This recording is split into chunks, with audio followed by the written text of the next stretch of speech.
Morning guys. I hope you've been enjoying your practicals at home and been enjoying the things that you've made.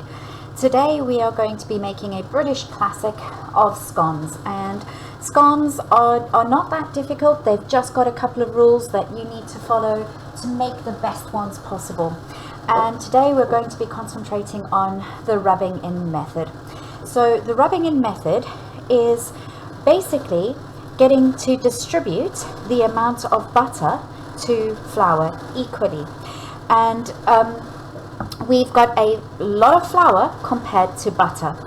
The butter is quite cold. It's been out of the fridge only for about half an hour or so, and I've chopped mine up into small little blocks, but you don't have to do that. It just makes it easier to get it distributed into the flour if you do that.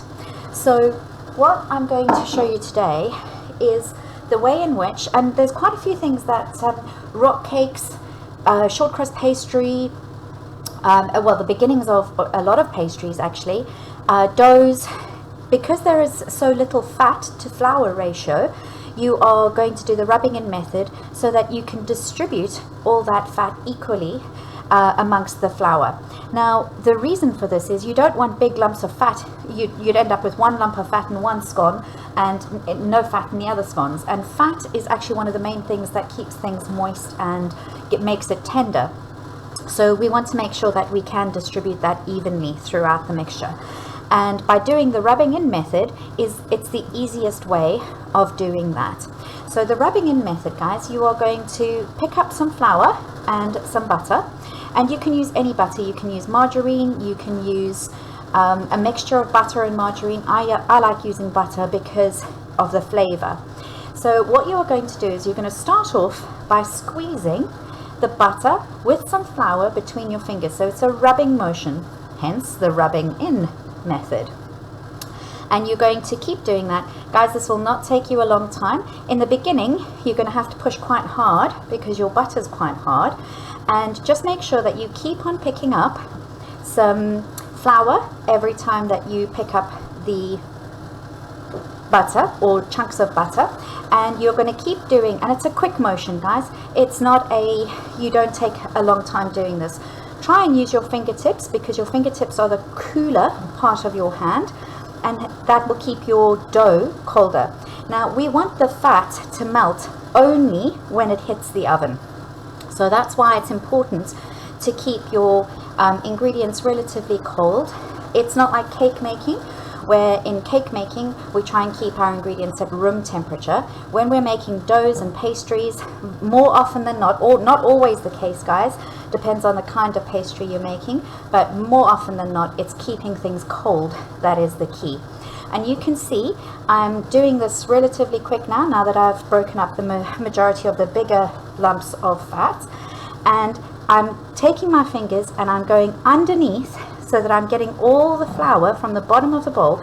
I'm not just doing it here and just catching the top of the flour and mixing that in, because we want to make sure that we've got butter all the way through, or fat, shall I say, depending on what you're using. Now, guys, if you use baking block, it will work. Even margarine will work. So you can use any kind of fat. Butter, I just love the flavor of it, which is why I tend to use that in almost all of my baking. And we want the texture of this to be almost like breadcrumbs. And we want to carry on going until we've got rid of most of the big lumps of fat. You don't have to get rid of all of them, guys, but it is a good indication when most of it looks like breadcrumbs. And it's a quick thing, guys, about 3 minutes, and that's all happened. And remember, I'm keeping on going underneath to make sure that I'm incorporating all the flour into my mixture. And there we have it. Now, it's important, this step is very, very important as well, not only to distribute the fat evenly, but also there is a protein in the flour called gluten. Well, it's formed when you make it. And what happens is that gluten makes things, or can make things tougher, the texture. And in some goods, we want that. We want to develop gluten, like in bread. or when you're making pastries like Danish pastries or croissant, we want that gluten development. But in things that we want soft and spongy, we want to limit that formation of that protein. So that's why, another reason why, we are coating as many of the flour particles as we can in the fat, and that breaks the gluten strands that get formed in the flour and make it more tender, make it softer. The term is shorter, okay? So it comes into play more when you looking at things like short crust pastry, etc., but it does break those gluten strands. All right, so that's that, and you're going to make just a little well in the center. Now guys, there are two recipes. If you want very tender scones, adding eggs is going to make your pastry even more, we call it enriching the dough.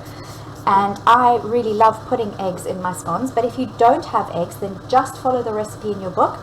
I will put the alternative recipe in underneath the video, and I will also attach it to show my homework for you. So what I've got here is I've just got one egg with a little bit of milk, and I'm going to pour that into my measuring jug. And we want 125 mils of liquid of milk. So you can see on that measure, it's about 50 mils now. And I'm going to pour in milk to make that up to 125. And then I'm going to give that a little whisk.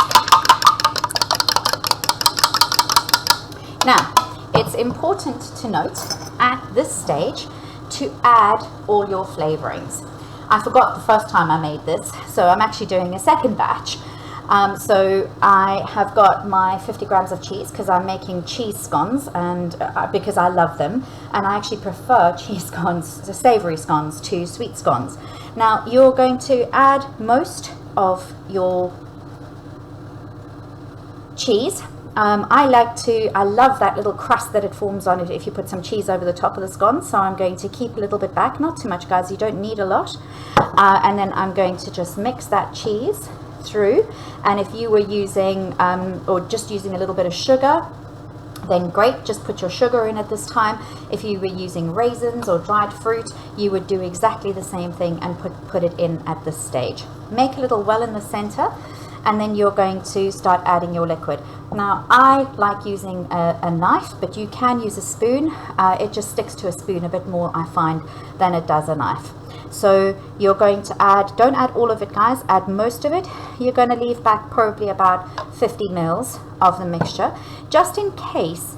Guys, every type of flour from different supermarkets, if you've weighed slightly inaccurately, all those things can affect the absorption of the milk or any liquid that you put in. So start off slow. Don't add everything, because it's always easier to add more liquid than it is to keep on adding flour, and then you're changing your ratio of your recipe, so it becomes more difficult. Right, so I just use that to do the initial mix, and then I'm forever telling you to use your hands, because I think hands are the best way of telling the texture of something that you're making, and it's especially important when you're making things like dough and bread, because your hands can tell you very quickly whether your consistency is correct. So I can see that this is going to come together, and if I push it like that, it will come together. But I want my scones relatively soft. I want the dough quite soft, not too sticky, guys. I don't want it to the point where it's just going to stick to my hands and stick to the counter and be completely have way too much liquid in it. But I want the dough to be quite soft, so I'm going to add another half of what I had left, so about another 25 mils, and I'm going to use this dough to mix it in so that it's not going to get stuck on my hands before I get it mixed in, and that gives you a lovely dough, right? And then I'm going to finish this in a second on my counter, so I'm going to pick that up, and we don't want to work the dough too much at this stage, because the more we work the dough at this stage, the more gluten is going to develop. So I'm going to get that ready onto my counter, and then I'll be back to show you.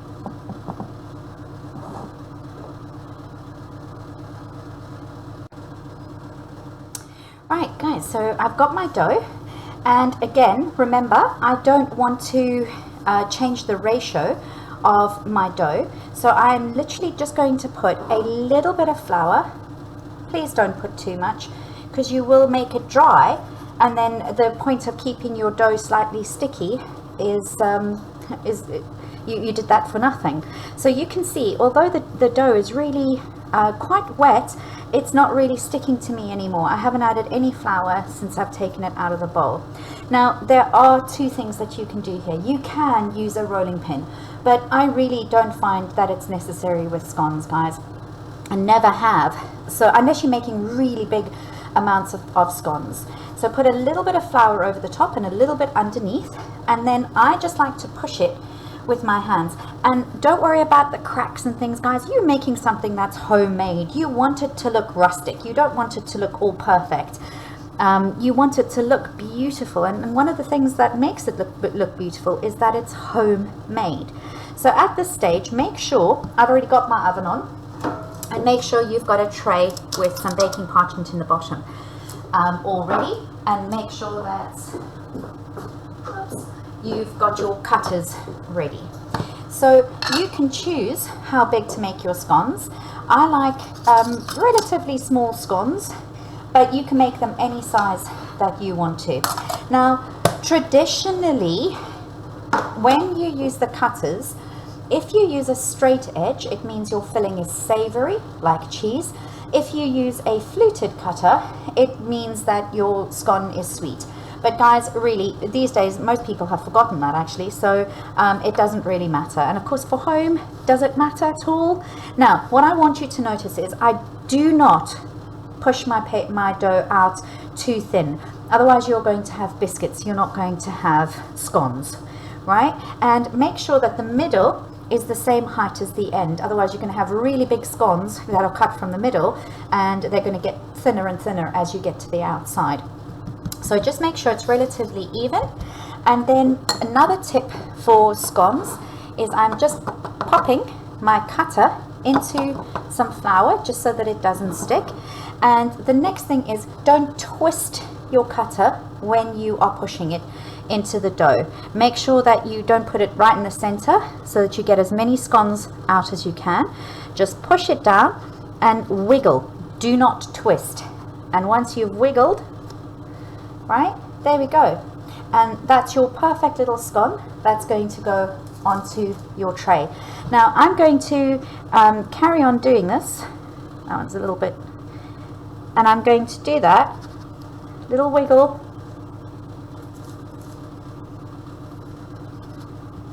and I'm going to come back and show you what that looks like when it's done. Right, so I've cut some out. You are not going to waste dough, so you're going to push that together into a ball again. Always, the first scones that you cut out are always the best. And then when you push your dough back together again, all right, and this is another reason you don't use a lot of flour, because when you push your dough back together again, very often if you've used too much flour, it's going to stop the dough from sticking on itself. Right, so I've got that again. Probably only going to get one out of this one. And you keep on going until you have used up all your dough. And my mum always used to say that any leftover dough is cooked for the cook, is baked for the cook. So even if you get a tiny little piece at the end, that is for the chef. You, in other words, right? And then with your last one, you could actually just form it by hand. You don't have to cut it out. So I'm just rolling the edges and then pushing it down, because even if I cut that out, I'm just going to get a little bit of an edge. So you can cut it out to make it look neat. There we go. And try not to squish them on the sides, guys, because that will stop them from rising as well. So as soon I've got another lot to go, because remember I made two. And as soon as I've done that, I'll come and show you the last. Right, now I have my leftover egg and milk mixture, and I'm just going to put a coating over the top. Now guys, you do not have to use egg. You can do just milk, you can do just water, but it won't give you that nice brown color. When you put egg over any kind of pastry or scone or dough, it gives it a lovely brown color, and there's several reasons for that. One is dextrinization, two is the Maillard reaction, and three is caramelization, depending on what you've been using, and we're going to cover that during various practicals. So I've got egg over the lot of that now, and I'm just going to use a little bit of the cheese that I had left over, and I'm going to pop some cheese over the top. If you are making sweet scones, you can use a little bit of granulated sugar or demerara sugar, or you can leave them plain. You don't have to do anything over the top, but I like the little crunchy bits that you get.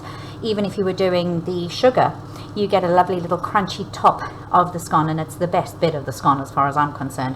I'm going to carry on doing that, pop them in the oven, and then I'll show you what they look like when they come out.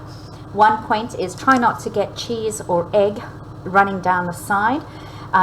You will get some, but it does sometimes prevent it from rising and also sticking, so try not to do that.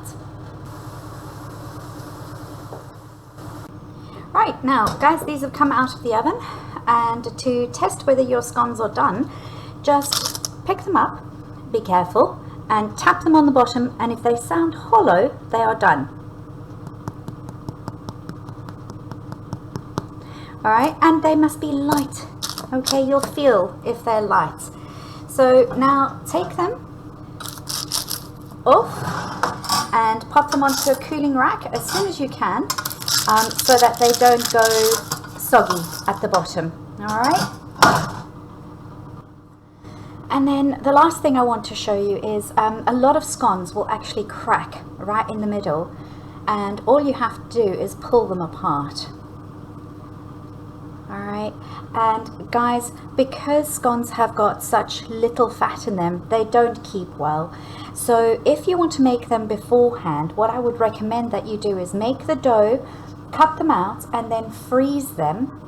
And then when you're ready to bake them from frozen. They bake really, really well from frozen, just before you want to serve them.